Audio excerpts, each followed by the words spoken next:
I'm Isaac Mori. Welcome to Talk Commerce. Today we'll be speaking with Hikari Senju, who is the founder and CEO of Omneky. Omneky is a powered platform that helps businesses connect with new customers through advertising. And they do that by helping you launch campaigns across all kinds of different platforms like Google, Meta, TikTok, Pinterest, Amazon, etc., and automatically adjusting things like your budget and even your content to fit what's performing. And AI really plays heavily into this whole conversation. And one thing that really stood out to me is just how powerful agentic AI is and is going to be. So if you're an AI enthusiast or you're interested in artificial intelligence and how it's reshaping the world, including marketing, then this episode is going to be right up your alley. Thanks for tuning in. Without further ado, let's hand it over to Brent and Hikari. Welcome to this episode of Talk Commerce. Today I have Hikari Senju. He is the CEO of Omneky. Hikari, go ahead, do an introduction for yourself. Tell us your day-to-day role and one of your passions in life.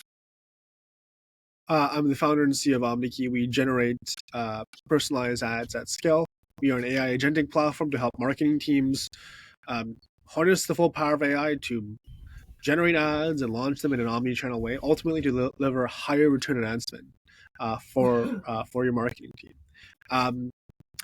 My passion is entrepreneurship, really, and helping other entrepreneurs grow. And I think that's also your passion as well, Brent. And so therefore, I'm really excited to be having this conversation with you. I think how can we Omniky's mission is to democratize growth, make growth more accessible for businesses of all sizes, to connect with their customers and ultimately help their products scale. And so it's a very exciting time in advertising. It's a really exciting time in AI, and so thanks for the opportunity. Yeah, I'm excited to talk about agentic and especially agentic in advertising. I'm mainly, I talk a lot about e-commerce, and agentic e-commerce is now the new buzzword for 2025, but I'm excited to get into that. Before we do that, though, you have volunteered to be part of the Free Joke Project. I'm just going to tell you a joke, and all you have to do is give me a rating 8 through 13, and it's guaranteed to be not funny, so you're just going to love this one. Here we go. What do you call someone who pretends to be Swedish? An artificial sweetener.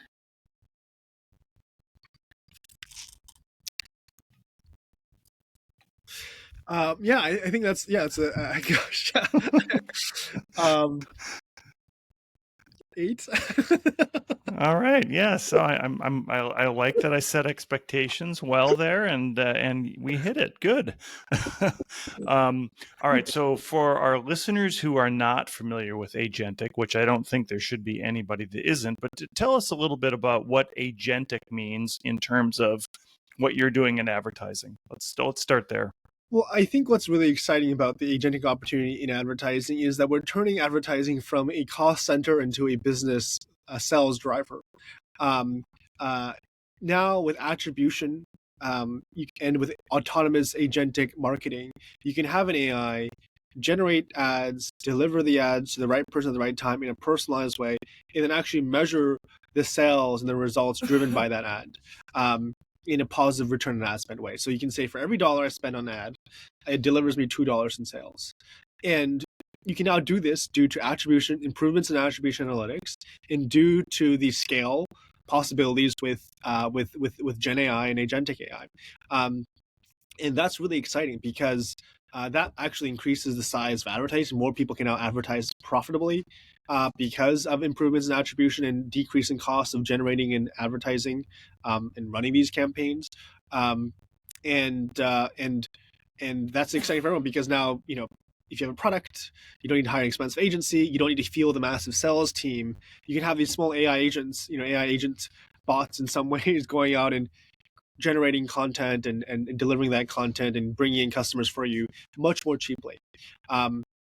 And so I think that's really the opportunity, is really just kind of an explosion potentially in the market for people who advertise effectively in a positive ROI positive way, in a profitable way, and then therefore actually improve the number of businesses that are succeeding all over the world on these platforms, and and ultimately increase the size of the pie.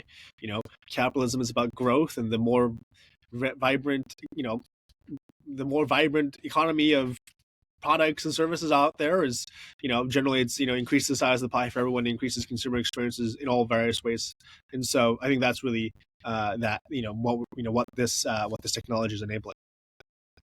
And give us a explanation or the difference between what we saw like in PMAX with paid advertising and how that works and compared to what you're doing.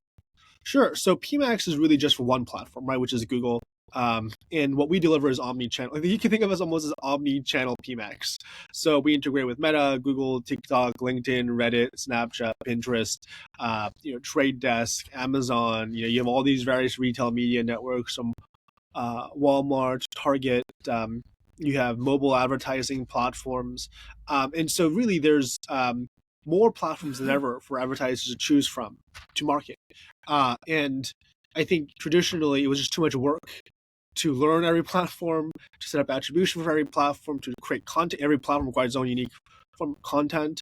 But now with AI, automating the content generation and automating the media buying, it's literally just a business results box. You deliver for Omneky budget and kind of the goal that you're optimizing for in terms of sales, and then we'll test all the ad channels for you and deliver you the results you're seeking by generating the ads and running the ads for you through our platform. One of the things that I heard this spring at some of the trade shows like Shop Talk and eTail was this idea of a deployed agent that a consumer would have that goes out and shops for them, and then they would have to interact with a agent or bot at a merchant site. Do you envision this sort of deployed consumer agent then working with a agentic ad that you have to kind of match those two up and then they can talk? And is that part of what you see happening in the future? Yeah, I mean, it's a great question. I think there's two types of advertising, right? There's demand capture and demand generation. And we think of demand capture as search, right? You're capturing some latent demand, and you're bidding for that. Then there's demand generation, which is more along lines of Meta and Google and display, these YouTube and display advertising. I mean, I think what you're describing here with an agent buying something on behalf of customers, some form of demand capture, like there's already an order out for I want your toothpaste, and now you're essentially bidding for that. I'm not sure if a display ad or an ad necessarily is going to be. I mean, I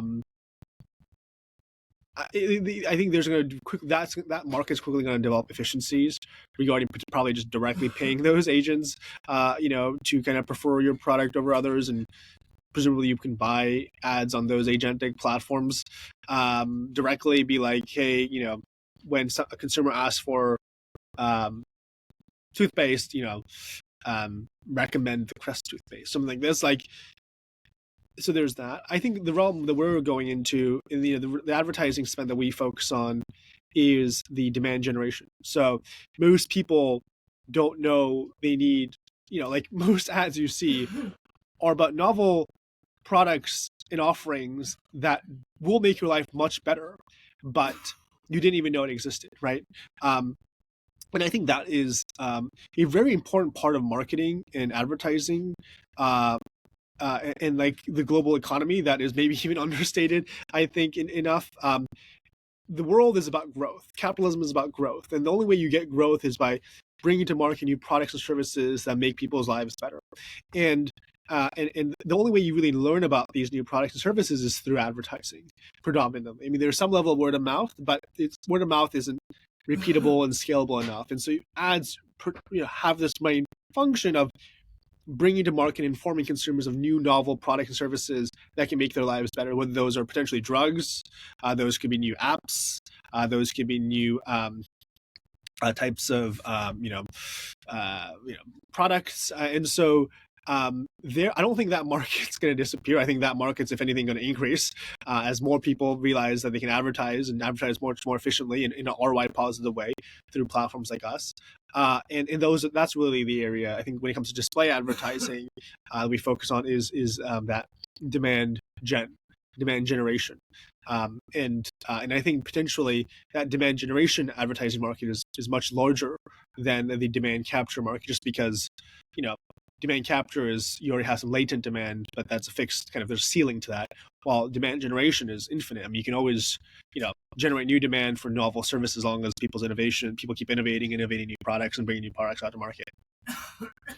Can you connect, so demand generation, you sort of connect with retargeting ads? Like I've clicked on Nike and now suddenly everywhere I go on the internet, I'm getting Nike ads, but you're targeting it in a smarter way, or explain that a little bit Yeah, I more. mean, retargeting is really interesting. I think, yeah, I mean, I think retargeting can be both, demand gen and demand capture to some extent. I mean, if you know that someone's in the market for buying sneakers, running sneakers, then, retargeting is effective because you just, they visit your website, they maybe added something into your cart, they didn't exactly make the decision to buy at that moment, which is often the case. You often need 7, 8 customer touch points before somebody makes a purchase decision. So you actually do need, it's usually not just one, they see an ad once and then they buy the product. It's usually kind of a nurturing process, even within advertising. And so, yeah, I mean, I think for us, this is really where the omni-channel component is so critical, because oftentimes you're not making a buying decision on just one platform. You're making a buying decision across multiple platforms. You're seeing a brand, or you're seeing an ad on Meta, and then you're seeing it on YouTube, and then you're seeing it on your website on a banner ad, and then you're potentially seeing it on a streaming platform, and then you're getting a push notification or an email. And somebody needs to orchestrate those personalized experiences to make sure that the messaging is consistent every time you see every single one of those ads, and personalized sufficiently for you, right? It'd be weird if you saw a disjointed messaging every time. Maybe you saw 25% discount one time and suddenly it's a 5% discount, and suddenly 50% discount, and one ad is focusing on, how it's great for, running in the snow, but then suddenly, the next ad is about running in on the beach, and it's like, well, what, it hurts brand value, it hurts brand trust, and it lowers conversion rates. And so, we and at the same time, also, you want to make sure that the ads are novel. There's a stat that says that consumers have seen the same ad more than 4 times decrease conversion rates by over 50%. So ad fatigue is a real problem. And if you show the same ad over and over again to the same person, they're going to check out. And so you definitely don't want to be in a situation where you're showing one ad and then showing the same ad multiple times in other places as well, because that's also really annoying for the consumer.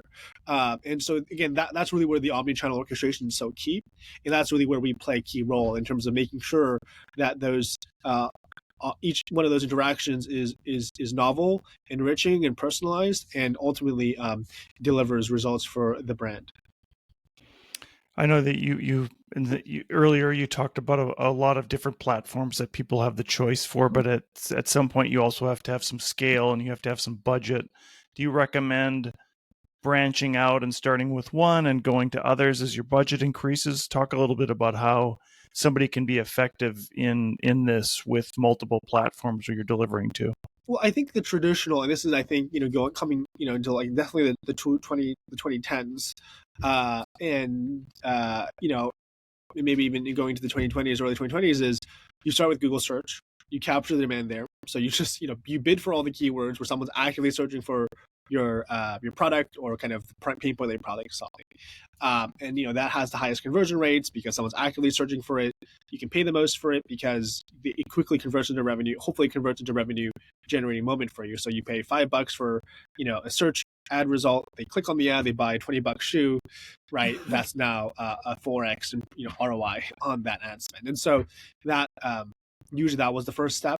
And then after that, usually went to kind of, demand gen platform. And, historically the most, the default demand gen platform you would then go to was Meta and Google, and Meta and Instagram, and because Meta has, I think the best targeting, definitely the most, its largest, display advertising platform, along with Google. And so that was kind of, and then after you did Meta, then maybe you'd explore TikTok and Snapchat and Pinterest. And but I think now, if the the world we're entering is, you just come to a platform like Omneky and say, hey, we're just looking to deliver sales at the optimal return on ad spend, and then Omneky will run test budgets across all the platforms for you, and then start delivering, and then start seeing what is the return on ad spend for you, and then just start delivering you results as an offering, and not require you to learn how to look at it, because every time you launch a new platform, there's a cost to it. There's a learning cost. Like I need to learn how to run search ads, which is not trivial, and then I need to learn how to run display ads, which is also not trivial on Meta, and then I need to learn how to run everything.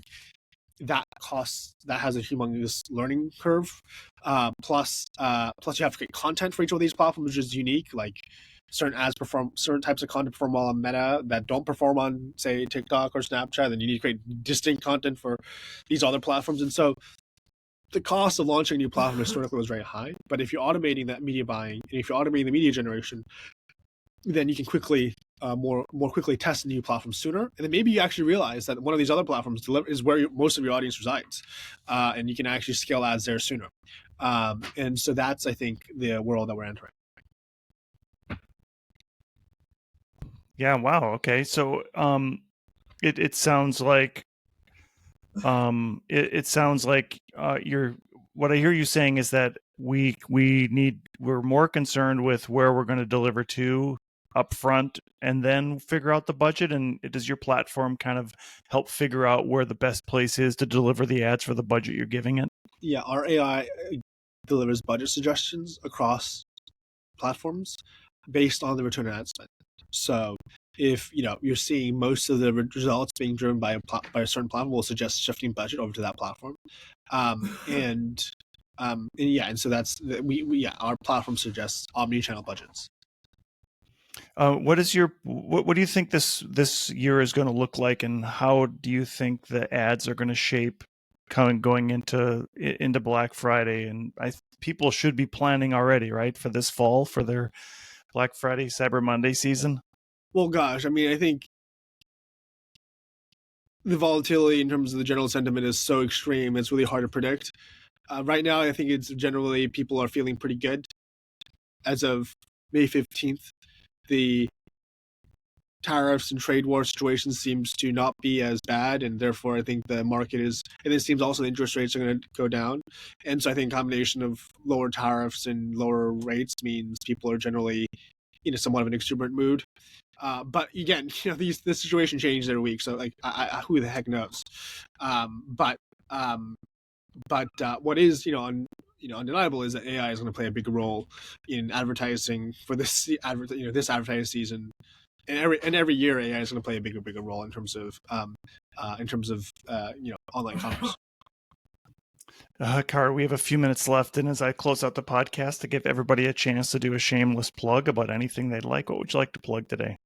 Well, gosh, I mean, the shameless plug is the Omneky platform. I mean, go to our website if you would be so obliging. Go to omneky.com. We have a free trial. You can sign up. Connect your Meta account or your Google account or a TikTok account, self-service. You can launch ads, so you can generate ads, generate campaigns, and launch them all seamlessly, self-service through our tool. And then if you're interested in getting more on the platform, please sign up for a demo. But definitely, at least try it out. It's a free trial, and start generating ads and playing around with the tool yourself, and seeing really the exciting things that we're generating, enabling for our customers. And tell us how they can get in touch with you. Well, you can get in touch with me at hikari@omneky.com, or you can message me on LinkedIn or Twitter. And then you can follow Omneky at Omneky is our Twitter handle, Omneky is our YouTube handle, Omneky is our Facebook handle, Omneky is our Instagram and X, and et cetera, et cetera. So you can also follow us on socials across all the various channels. That's perfect. And it's Omneky. That is correct, yes. Yeah, and I'll make sure I get that in the show notes. Hikari, it's been such a pleasure. Hikari Senju is the CEO and founder of Omneky. Thank you so much for being here today. Thank you, Brent.